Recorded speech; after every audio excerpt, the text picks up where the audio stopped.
میری بیٹی آج بھی جب گھر پر آئی تو اس کے ہاتھ میں بہت ساری چاکلیٹس تھیں۔ مجھ سے کہنے لگی انیلا آنٹی نے دی ہیں۔ انیلا ہمارے پڑوس میں رہتی تھی۔ میری بیٹی شیزا سے بہت محبت کرتی تھی۔ جب بھی شیزا انیلا کے گھر جاتی تو کھانا کھا کر ہی واپس گھر آتی۔ میری بیٹی 10 سال کی تھی اور میں دوبارہ امید سے ہو چکی تھی۔ اس بار ڈاکٹر نے مجھے بیڈ ریسٹ بتایا تھا۔ میرے گھر ایک ملازمہ آتی اور پورے گھر کا کام کر کے شام کو جاتی تھی۔ مجھے صرف کھانا ہی پکانا ہوتا تھا۔ اس میں بھی انیلا میری مدد کر دیتی تھی۔ کبھی تو اپنے گھر سے ہی کھانا پکا کر بھیج دیتی تھی۔ انیلا میرے پڑوس میں رہتی تھی۔ ہمیں اس محلے میں آئے ابھی چند ماہ ہی ہوئے تھے۔ سلمان کا آفس یہاں سے قریب تھا، اس لیے انہوں نے 2 کمروں کا ایک مکان کرائے پر لے چکے تھے۔ ویسے تو محلے میں سے کوئی زیادہ کسی کے گھر آتا جاتا نہ تھا، لیکن جب میں گھر میں شفٹ کر رہی تھی تو میری ہمسائی انیلا پہلی بار مجھے ملنے آئی۔ اچھی خاصی خوش شکل تھی۔ مجھ سے بہت جلدی بے تکلف بھی ہو گئی تھی۔ شیزا اس وقت میرے برابر میں ہی بیٹھی تھی۔ میں نے ہی شیزا سے کہا کہ آنٹی کو سلام کرو۔ شیزا نے ہاتھ ملا کر سلام کیا۔ انیلا بھی میری ہی ہم عمر تھی۔ بہت اچھے اخلاق کی مالک ملنسار خاتون تھی۔ بہت جلد ہی مجھ سے گھل مل گئی تھی۔ اکیلی رہتی تھی کیونکہ اس کے شوہر کی جاب بیرون ملک تھی۔ وہ 1 سال بعد ہی واپس آتا تھا۔ انیلا کی شادی کو 12 سال بیت گئے تھے، لیکن اس کے اولاد نہ تھی۔ اس لیے جب شیزا کو اس نے دیکھا تو اس سے دوستی کر لی۔ شیزا بھی گھر میں اکیلی ہی رہتی تھی، اس لیے انیلا کے پاس جانے لگی۔ انیلا بھی روز شام کو میرے پاس آ جاتی، ڈھیروں باتیں کرتی۔ لیکن کچھ دنوں سے میں محسوس کر رہی تھی کہ شیزا اب مجھ سے ضد کرنے لگی تھی۔ اس کا رویہ مجھ سے بدلنے لگا تھا۔ وہ مجھ سے کترانے لگی تھی۔ ایک بار رات کے وقت شیزا کہنے لگی کہ اسے انیلا آنٹی کے پاس جانا ہے۔ آپ گندی ہیں، مجھے آپ کے پاس نہیں رہنا، مجھے انیلا آنٹی کے پاس جانا ہے۔ رات کے 12 بجے وہ ایک عجیب سی ضد لے کر بیٹھ گئی تھی۔ میرے شوہر سلمان بھی شیزا کو ڈانٹنے لگے کہ یہ کوئی وقت ہے کسی کے گھر جانے کا، چلو سو جاؤ، صبح چلی جانا۔ لیکن شیزا تو رونے لگی، کہنے لگی ابھی جاؤں گی اور انیلا آنٹی کے ساتھ ہی سوؤں گی۔ میں نے بھی شیزا کو پیار سے سمجھایا، لیکن وہ تو یوں تھی کہ کچھ سننے کو تیار ہی نہ تھی۔ حالانکہ شیزا نے پہلے کبھی ایسی ضد نہیں کی تھی، وہ تو میرے ساتھ بہت اٹیچ تھی۔ لیکن بس 2 ماہ ہوئے تھے اسے انیلا کے پاس جاتے ہوئے۔ وہ تو مجھے بھول ہی بیٹھی تھی۔ پہلی بار میرے دل کو کھٹکا سا ہوا تھا۔ ایسی بھی کیا ضد تھی میری بچی کی کہ وہ کچھ سننے کو تیار نہ تھی۔ مجبوراً مجھے رات 12 بجے انیلا کو کال کرنی پڑی۔ میں نے کہا تم ہی سمجھاؤ شیزا کو، عجیب ضد کر رہی ہے۔ میری بات سن کر وہ کہنے لگی کہ کوئی بات نہیں، تم شیزا کو میرے گھر بھیج دو۔ مجھے اس کی بات پر حیرت ہوئی تھی۔ میں تو یہ چاہتی تھی کہ وہ شیزا کو فون پر سمجھائے گی، لیکن وہ تو خود شیزا کو بلا رہی تھی۔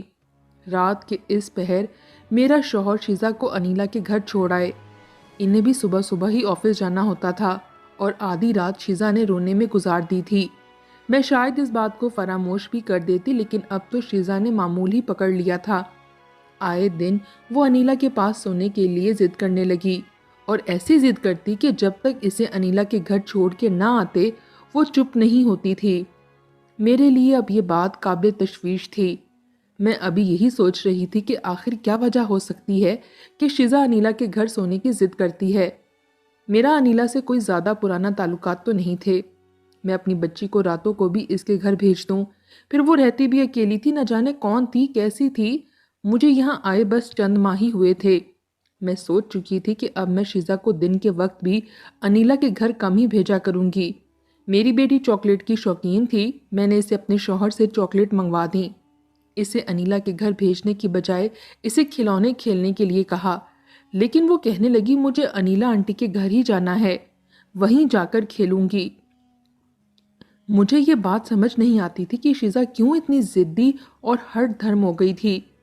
اس عورت کی کون سی کوئی اولاد تھی کہ ہم عمر بچوں کے ساتھ شیزا کا دل لگ جاتا۔ ایک میری جتنی عورت میں اسے کیا دلچسپی ہو سکتی تھی۔ میں نے اس سے سخت لہجے سے بری طرح سے ڈانٹ دیا کہ کوئی ضرورت نہیں ہے وہاں جانے کی۔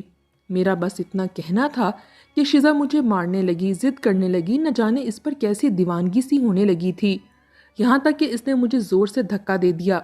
میں گرتے گرتے بچی تھی، لیکن میرے پیٹ میں درد سا شروع ہو چکا تھا۔ اتنا درد کہ میرے لیے ناقابل برداشت تھا، کیونکہ اس نے میرے پیٹ پر ہاتھ رکھ کر مجھے دھکا دیا تھا۔ میں درد سے تڑپنے لگی کہ اسی اثنا میں انیلا نے میرے گھر کا دروازہ کھٹکھٹایا۔ شیزا کو نہ میرے تڑپنے کا کوئی احساس تھا اور نہ ہی میری پرواہ۔ میں پیٹ پکڑے دوہری ہو گئی تھی جب انیلا مسکراتی ہوئی ہاتھ میں پلیٹ پکڑے اندر آئی۔ وہ شاید کچھ کھانے کو لائی تھی۔ وہ پلیٹ اس نے شیزا کو دی اور میری طرف بھاگ کر آ گئی۔ میں درد سے تڑپ رہی تھی۔ وہ مجھے رکشے میں بٹھا کر شیزا کو بھی ہمراہ لیے ہاسپٹل لے گئی۔ بر وقت ٹریٹمنٹ سے میری طبیعت تو سنبھل گئی تھی، لیکن ڈاکٹر کا کہنا تھا کہ 2 دن مجھے انڈر آبزرویشن رکھنا ہے۔ میرا شوہر بھی ہاسپٹل آ چکا تھا۔ اسے بھی شاید انیلا نے ہی اطلاع دی تھی۔ شام تک مجھے لیبر روم سے ایک پرائیویٹ روم میں شفٹ کر دیا گیا تھا۔ میں دواؤں کے زیر اثر نیم غنودگی میں تھی۔ بامشکل ہی میں نے آنکھیں کھولیں تو شیزا انیلا کے ساتھ جڑ کر بیٹھی تھی۔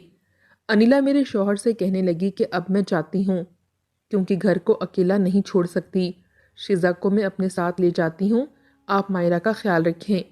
میرے شوہر نے بھی اعتراض نہیں کیا، کیونکہ شیزا خود انیلا کے ساتھ جانے کو تیار تھی۔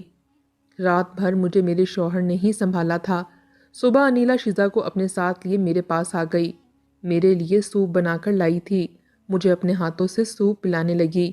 میں اس وقت اس کے احسان تلے دب چکی تھی، کیونکہ بر وقت وہی مجھے ہاسپٹل لائی تھی، پھر میری بیٹی کو بھی سنبھال رہی تھی۔ بظاہر اسے دیکھ کر ایسا کچھ نہیں لگتا تھا کہ وہ غلط ہو، لیکن شیزا کی انیلا سے حد سے زیادہ اٹیچمنٹ مجھے سمجھ نہیں آ رہی تھی۔ شیزا پہلے ایسی نہیں تھی، ہر وقت میرے ساتھ رہتی تھی، مجھ سے ڈھیروں باتیں کرتی تھی، میرا احساس بھی کرتی تھی۔ جب اسے مجھ پر بہت پیار آتا تو میرے گلے میں باہیں ڈالے پیار جتانے لگتی، لیکن اب تو جیسے وہ مجھے اپنا دشمن سمجھنے لگی تھی۔ مجھے دیکھتے ہی نفرت سے رخ بدل لیتی تھی، میرے قریب تک نہیں آتی تھی۔ ایک ماں کا دل کہاں یہ سب باتیں برداشت کر سکتا ہے؟ میں اپنے اندر ہی صبر کے گھونٹ پی کر رہ گئی تھی۔ ہاسپٹل سے چھٹی کے بعد جب میں گھر آئی تو انیلا ہی مجھے کھانا بنا بنا کر بھیجنے لگی۔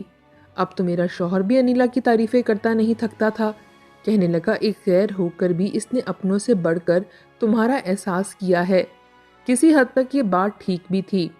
میری طبیعت اب کافی سنبھل چکی تھی، لیکن جو بات میرے لیے حیران کن تھی وہ یہ تھی کہ اب میرے شوہر سلمان اکثر رات کو شیزا کو انیلا کے گھر چھوڑ آتے، کہتے کہ تمہیں آرام کی ضرورت ہے اور شیزا کہیں ضد کرتے ہوئے دوبارہ نہ تمہیں چوٹ لگا دے۔ بات صرف اتنی سی نہیں تھی، اب تو سلمان بھی شیزا کو چھوڑنے انیلا کے گھر جاتے تو کافی دیر بعد واپس آتے، اور جب آتے تو مسکرا رہے ہوتے۔ میں پوچھتی کہ آپ کو اتنی دیر کیوں لگ گئی تو کہنے لگتے، بہت ہی نیک عورت ہے، مجھے چائے پلائے بنا واپس نہیں آنے دیا۔ کہنے لگی، مائرہ بیمار ہے، اسے آپ کچن میں نہ الجھایا کریں۔ یہ بات تو تھی، اس عورت کی شیریں زبانی کا تو پورا محلہ قائل تھا، لیکن میرے شوہر کی اس کی تعریف کرنا، میری بیٹی کا مجھ سے دور ہو جانا، انیلا کے قریب ہونا میرے لیے معمولی باتیں نہ تھیں کہ جسے میں فراموش کرتی۔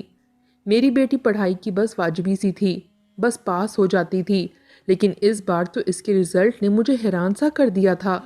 وہ اپنی پوری کلاس میں اول آئی تھی، ساری ٹیچرز اس کی تعریفیں کر رہی تھیں۔ وہ کہنے لگی، انیلا آنٹی نے مجھے بہت پیار سے اچھا پڑھایا ہے، اس لیے میرا رزلٹ اچھا آیا ہے۔ میں نے سوچا کہ شاید میں ہی کچھ زیادہ سوچ رہی ہوں، وہ تو میری بچی کو مفت میں پڑھا بھی دیتی ہے۔ میں نے اپنے ذہن کو شک سے پاک رکھنے کی کوشش کی تھی، لیکن اپنے محلے دار عورت کی بات سن کر تو میرے ہوش ہی اڑ گئے تھے۔ وہ میری خیریت پوچھنے آئی تھیں، لیکن جو خبر مجھے سنا کر گئی تھیں میرا دل دہل سا گیا تھا۔ وہ تو کہہ کر چلی گئیں، لیکن مجھے کسی پل آرام نہ آیا۔ اگر یہی سچ ہے جو وہ عورت بتا رہی تھی تو یہ بات سچ تھی تو میرے لیے تو خطرے کی گھنٹی تھی۔ اب میں نے کیا کیا کہ انیلا پر نظر رکھنے لگی۔ وہ میرے پڑوس میں ہی تو رہتی تھی۔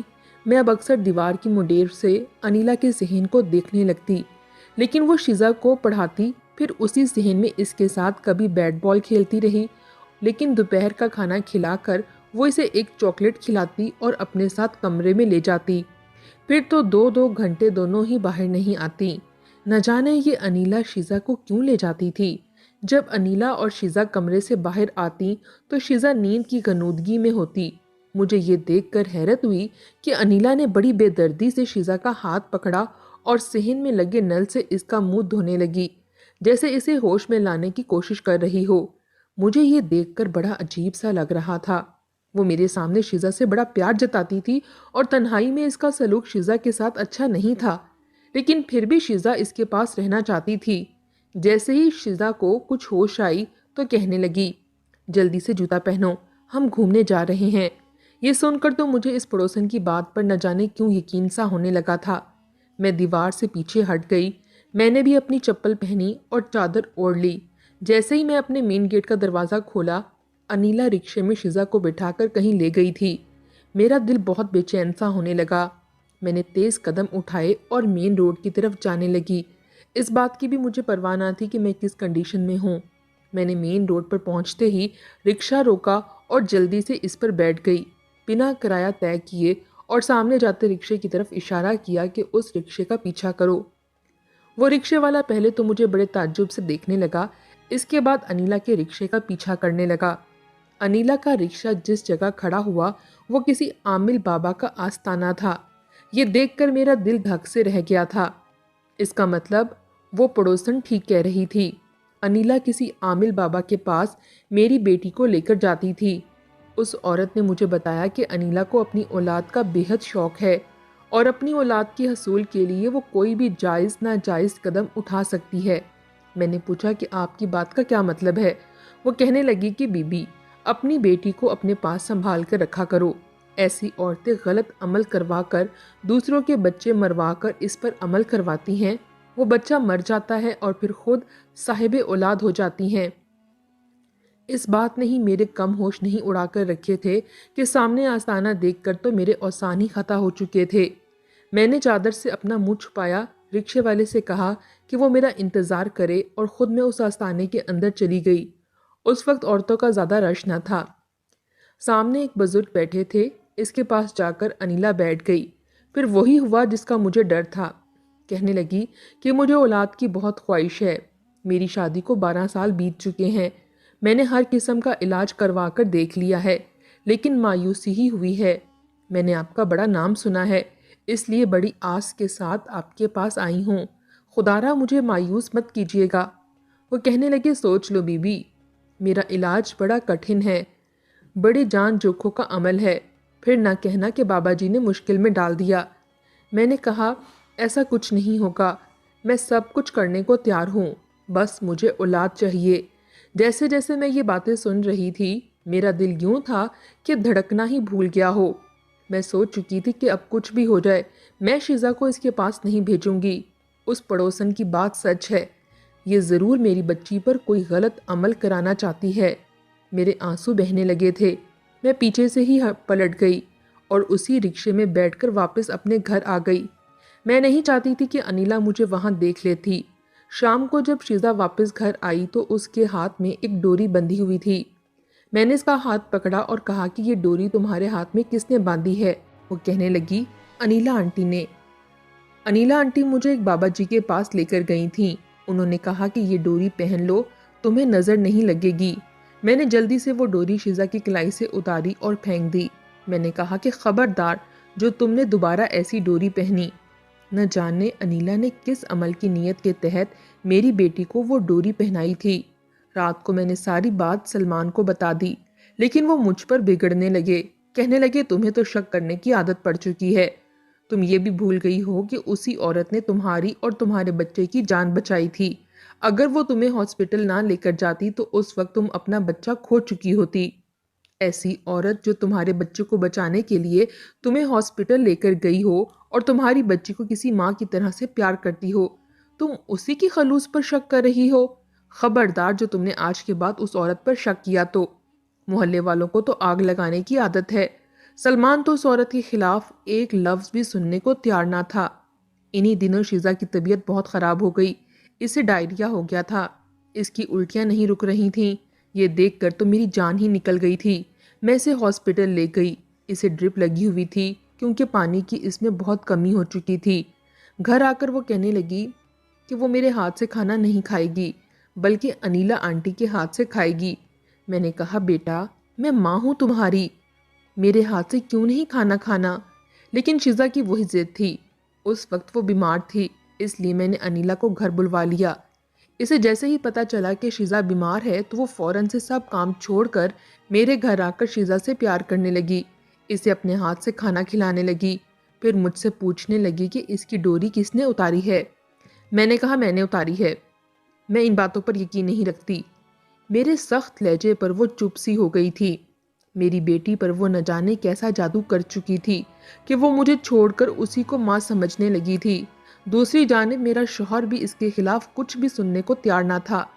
انیلا اب خود میرے گھر آ جاتی اور شیزا کے پاس بیٹھی رہتی، لیکن میری بیٹی بجائے ٹھیک ہونے کے اور بھی بیمار رہنے لگی تھی۔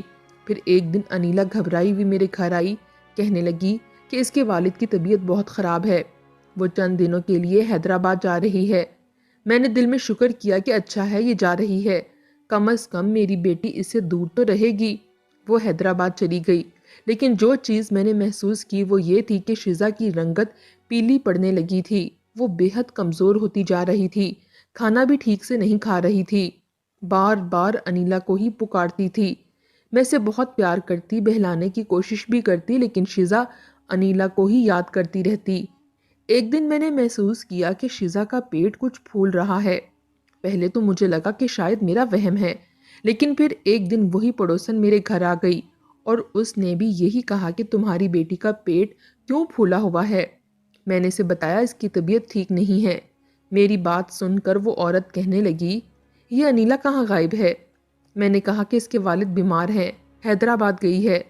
وہ کہنے لگی مجھے تو لگتا ہے کہ بھاگ گئی ہے اور اسی نے تمہاری بیٹی پر عمل کروایا ہے، اب دیکھ لینا تمہاری بیٹی نہیں بچے گی۔ اس عورت کی باتوں نے تو میرا دماغ ہی گھما کے رکھ دیا تھا، میں رونے لگی تھی۔ شیزا کی الٹیاں ہی نہیں رک رہی تھیں۔ میں اسے ایک اچھے اور مہنگے ڈاکٹر کے پاس لے گئی، اس نے شیزا کا معائنہ کیا اور ٹیسٹ لکھ کر دے دیے۔ میں نے وہ ٹیسٹ کروائے۔ انہی دنوں میں نے سوشل میڈیا پر یہ خبر سنی کہ کم عمر بچی ماں بن گئی۔ جب میں نے وہ ویڈیو دیکھی تو میری روح کانپ گئی۔ اس بچی کو ایک عورت نے ٹیسٹ ٹیوب کے عمل کا تجربہ بنایا تھا۔ یہ خبر پڑھ کر میں اور بھی زیادہ خوفزدہ ہو گئی تھی۔ پتہ نہیں وہ عورت کون تھی اور کیوں میری بچی کے پیچھے پڑی تھی۔ ڈاکٹر کی رپورٹس آ چکی تھیں۔ جو خبر مجھے سننے کو ملی، میرے ہوش ہی اڑ گئے تھے۔ میری بیٹی کے دونوں گردے خراب ہو چکے تھے، اس وجہ سے پانی پیٹ میں بھر چکا تھا۔ یہ خبر ایسی تھی کہ ہم دونوں میاں بیوی حواس باختہ ہو چکے تھے۔ میں تو رونے لگی تھی۔ ڈاکٹر نے کہا کہ فوراً سے ڈائلیسس کروانے پڑیں گے ورنہ بچی کی جان بھی جا سکتی ہے۔ میرا تو رو رو کر برا حال تھا۔ جو بیماری میری بچی کو ہو چکی تھی مرنے کے مترادف تھی۔ میرے میاں نے یہ فیصلہ کر لیا کہ وہ ایک گردہ شیزا کو ڈونیٹ کرے گا، لیکن یہ بھی ہماری بدقسمتی تھی کہ میرے شوہر کا گردہ میچ نہیں ہوا تھا۔ ایک ماہ بعد انیلا واپس آئی تھی، وہ بھی کمزور لگ رہی تھی، کہنے لگی اس کے والد کا انتقال ہو گیا تھا، اس لیے اسے ایک ماہ لگ گیا۔ پھر جب اس نے مجھے روتے ہوئے دیکھا تو وجہ پوچھنے لگی۔ میں نے شیزا کا بتایا تو وہ بدحواسی ہونے لگی، رونے لگی، شیزا کے پاس چلی گئی، مجھ سے کہنے لگی کہ تم میرا گردہ چیک کروا لو، اگر وہ میچ کر جاتا ہے تو میں شیزا کو اپنا گردہ دے دوں گی۔ یہ سن کر مجھے یقین نہیں آ رہا تھا، وہ کیسے اتنی بڑی قربانی دینے کو تیار تھی، وہ بھی ایک غیر بچی کے لیے۔ میں نے کہا تمہارا شوہر اعتراض کرے گا۔ کہنے لگی تم اس کی فکر مت کرو، اس نے اپنے سارے ٹیسٹ کروائے تو اس کا گردہ میچ کر گیا، اس نے اپنا گردہ دے کر میری بچی کی جان بچائی تھی، میں تو شاید اس کے احسانات کا بدلہ چکا ہی نہیں سکتی تھی۔ پھر مجھے انیلا نے بتایا کہ اس کے شوہر نے بیرون ملک شادی کر رکھی ہے، وہ بس 1 سال کے بعد ہی آتا ہے، وہ 2 ماہ گزار کر چلا جاتا ہے۔ میں اس کی خاندانی بیوی ہوں، اس لیے مجھے چھوڑ نہیں سکتا۔ میں چاہتی تھی کہ میری اولاد ہو جائے، لیکن ڈاکٹر مجھ سے نا امید ہو چکے ہیں، اس لیے اگر میری وجہ سے شیزا کو زندگی مل سکتی ہے تو کیا برا ہے۔ میں نے انیلا جیسی عورتیں نہیں دیکھی تھیں۔ کچھ عرصے بعد میں نے ایک بیٹے کو جنم دیا، لیکن اسے انیلا کی گود میں ڈال دیا۔ وہ مجھے حیرت سے دیکھنے لگی۔ میں نے کہا آج کے بعد تم اس کی ماں ہو۔ وہ میرے گلے لگ کر رونے لگی، کہنے لگی میں یہ احسان کبھی نہیں بھولوں گی۔ اس بات کو بہت سال گزر گئے، ہم نے مل کر ہی اپنے بچے پالے تھے۔ اس بیٹے کے بعد بھی مجھے 2 بیٹے اور بھی ہوئے۔ انیلا اب بھی میری دوست ہے، ایک مخلص دوست۔ میں ہی غلط تھی جو اس کے خلوص پر شک کرتی رہی۔ کبھی کبھی انسان شک کا چشمہ پہنے ہی دوسروں کو دیکھتا ہے، اس لیے وہ ہمیں برے ہی نظر آتے ہیں۔ ہم ان کے خلوص کو بھی کوئی اور ہی رنگ دے بیٹھتے ہیں۔